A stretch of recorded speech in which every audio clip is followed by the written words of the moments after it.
دا ورور تپوس کوي وای دا کم تصویران چې دا خلکو باسي د دې شرعي څه حکم دی؟ تصویر ایستل شرعاً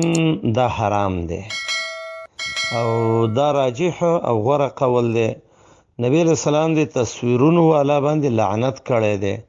او قیامت کې به الله وایي چې دې کې استاسې جون واچوي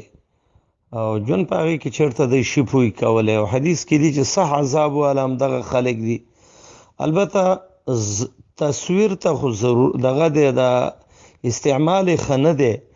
خو که چېرته ضرورت شي لکه مثلا پیسو باندې تصویر دی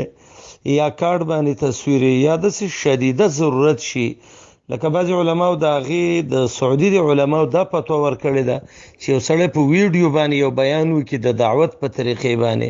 شیخ ابن باز ابن عثیمین رحمهم الله دې ټولو دا فتوا ده چې ضرورت نه وي نو تصویر ایستل ګناه ده، صح عذاب دی او ضرورت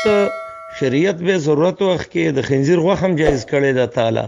خو ضروریات چې دي وای دا